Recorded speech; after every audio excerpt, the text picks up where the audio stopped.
Hello hi नमस्कार, मेरा नाम दीपक जोशी है। आज बात करते हैं शंकर सिंह भंडारी के साथ, जो सामाजिक कार्यकर्ता हैं सोमेश्वर के। एक बड़ा ही मुद्दा जो सोमेश्वर में आजकल छाया हुआ है, रोड का है।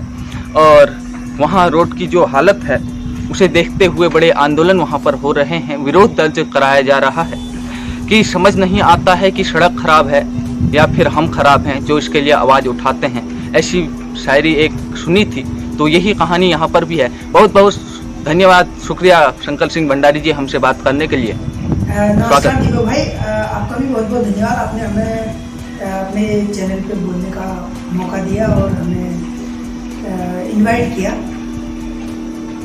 जी सर, आजकल आप बहुत ट्रेंडिंग में हैं। ट्रेंडिंग का मामला ये है कि आप सोमेश्वर अल्मोड़ा कौसानी जो राजमार्ग है उसके गड्ढों से परेशान हैं। क्या परेशानी है आपको और क्यों? मेरे को क्या, पूरे क्षेत्र को ही परेशानी है दीपक भाई। अल्मोड़ा से अगर आप कौसानी को जाते हैं तो रोड की हालत इतनी खतरनाक है, मतलब अगर आप आदमी उसमें पैदल भी चले ना तब भी गिर जाएगा। गाड़ी से चलना तो दूर की बात, इतने झटके लग रहे हैं। अगर रोडवेज की बसों से या आदमी टैक्सी से उस रोड से जाता है तो घर पहुंचने के बाद उसको 3-4 घंटे अपनी को नॉर्मल स्थिति में लाने में लग जाते हैं। वो इतना धक्के खा कर उसका शरीर ऐसा टूट जाता है। पूरा आपने विरोध करने से भरी हुई है। बिल्कुल, आपने विरोध करने का एक गजब तरीका अपनाया, गड्ढों में धान लगाए, और इसी के कारण से आप ट्रेंडिंग में भी आ रहे हो। तो ये तरीका कैसे दिमाग में आया और इससे क्या कहना चाहते हो उस सरकार से, उन जनप्रतिनिधियों से जो आपकी आवाज़ को अच्छी से सुन नहीं पा रहे हैं? दीपक भाई देखिए, हमारे पास कोई विरोध का ऐसा तरीका तो है नहीं कि हम लोग आक्रामक तरीके से प्रदर्शन करें। तो हमने सोचा शांतिपूर्ण तरीके से प्रदर्शन करते हैं। कुछ महिलाएं हमें मिली और हमने वहाँ धान के पौधे लगाए ताकि सरकार को भी दिखे यार कि वाकई में जो है सड़क बहुत बुरी स्थिति में है। सड़क के गड्ढों में अभी चौमास के दिनों में उतना पानी भर जाता है, पता नहीं लगता कहाँ पर कितना गहरा गड्ढा है। कभी उसमें बाइक वाले घुस जाते हैं, कभी गाड़ी वालों के टायर फंस जाते हैं, बड़ी दिक्कतें होती हैं। तो इसीलिए हमने सोचा कि कुछ अलग तरीके का करें। पिछली बार मैंने कहीं विरोध प्रदर्शन ऐसे देखा था, वो रोड पर पौधे लगाने का। तो हमने सोचा यार नॉर्मल पौधे खाली वेस्ट क्यों करने हैं, इसलिए धान के जो पौधे हैं वो लगाते हैं। बिल्कुल सही बात है सर। आज खराब है ये सड़क, नई बन जाएगी सड़क ही तो है, कौन सा मेरे अकेले काम आएगी। तो ये किसी की लिखी हुई लाइनें हैं।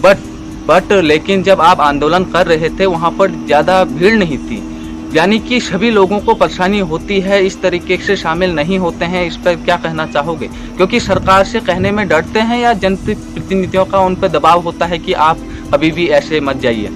दीपक भाई सच बताऊं तो मैं और हमारे जो दूसरे मेंबर राजू भाई हैं, वो करीब दोपहर से पूरे क्षेत्र में कई लोगों से मिले कि आइए विरोध प्रदर्शन में हमारे साथ शामिल लीजिए। हर कोई बहाने बनाता रहा कि हम नहीं आएंगे या मेरे पास टाइम नहीं है। एक तो रुपये का भी टाइम हो सकता है कि उसकी वजह से भी नहीं आए हों, लेकिन कोई आया नहीं। फिर हम वहाँ महिलाएं वगैरह मिली तो प्रदर्शन किया। मुझे ऐसा लगता है कि एक तो लोग जो है जनप्रतिनिधि जो हमारे नेता है उनको माई बाप मान चुके हैं। उनको लगता है कि नेताओं से भिड़ने का मतलब अपने लिए दुश्मनी मोल लेना, जबकि नेताओं को हमने बना रखा है। तो हमें ये सोचना चाहिए वो हमारे नौकर है, ना कि ये कि वही हैं जो है। तो यही है, थोड़ा सा है कि लोगों के मन में है नेताओं के प्रति, जनप्रतिनिधियों के प्रति खौफ भी है, और वो सोचते हैं कि यार इनसे पंगा लेकर क्या फायदा। सही बात है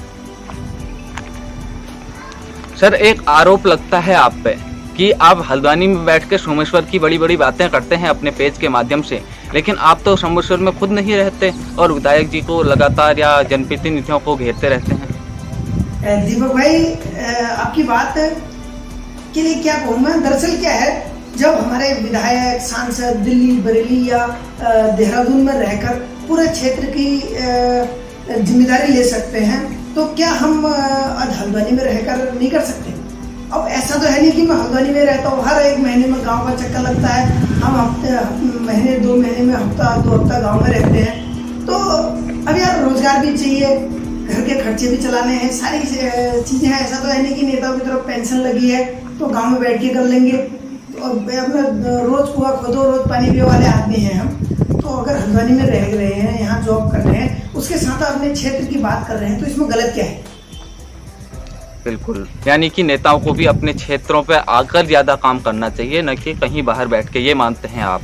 हाँ, मैं दीपू भाई मैं आपको बताऊं, करीब 100 दिन से ज़्यादा हो गए हैं इस सरकार को बने। हमारे विधायक जी जीतने के बाद एक दिन आई है वहाँ, वो भी किसी की शादी के फंक्शन में। तो आप सोचिए ना, जब वो लोग 3-3, 4-4 महीने तक, 6-6 महीने तक अपने क्षेत्र की ओर देखते नहीं हैं। हम तो महीने 1.5 महीने में घर जाने वाले आदमी हैं।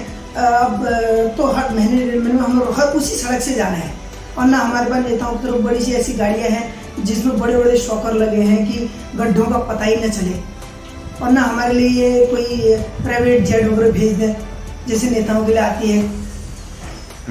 तो हमें तो उसी रास्ते से जाना, हम तो बात करेंगे ही। बिल्कुल। कहीं आपने वे अटल जी की वे कविता तो नहीं सुनी कि गीत नहीं गाता हूँ, बेनकाब चेहरे हैं, दाग बड़े गहरे हैं, डूबता दिलस्म और सच से भय खाता हूँ, मैं गीत नहीं गाता हूँ। क्या आप नेताओं के गीत इसलिए नहीं गा रहे हैं? और लोग तो गाते हैं। देखिए, और लोगों की क्या ही कहूँ, और लोग कौन क्या करता है, लेकिन मैं अपने व्यक्तिगत बता रहा हूँ कि मेरे को जो है कोई भी नेता, चाहे वो किसी भी दल का हो, वो ऐसा लगता नहीं है कि वो क्षेत्र के लिए काम करने वाला है। हालांकि और राज्यों में हो सकते हैं, लेकिन हमारे क्षेत्र, खासकर मैं अपने क्षेत्र की बात करता हूँ क्योंकि मैं थोड़ा क्षेत्रवादी टाइप का व्यक्ति हूँ। मेरे को देश, दुनिया, राज्य वगैरह से ज़्यादा अपने क्षेत्र से प्रेम है। मैं सोचता हूँ कि जो भी हो अपने क्षेत्र के लिए ही बात करो। तो इसीलिए क्षेत्र का कोई भी नेता, चाहे वो किसी भी दल का हो, वो ऐसा ना तो योग्य है और ना ही वो इस लायक है कि वो कुछ काम कर सके, ये समझिए। और साथ ही उन लोगों को करने की मतलब इच्छा शक्ति भी नहीं होती, करना ही नहीं चाहते। उनको पता है कि पेंशन पक रही है, तनख्वाह मिल रही है, 5 साल कट जाएंगे और ऊपर वाले से मोदी जी की कृपा से जीत भी जा रहे हैं। तो यही है। कहा जाता है कि जहां कोशिशों का कद बड़ा होता है वहां बड़े बड़े नेताओं को झुकना पड़ता है। तो अभी तक कोशिश तो की, लेकिन कोई नेता झुका नहीं। अब अगली कोशिश क्या होगी आपकी? अभी देखते हैं सड़क के बारे में। अगर सड़क का नहीं होता तो कुछ और करेंगे, जब तक नहीं कुछ रिस्पॉन्स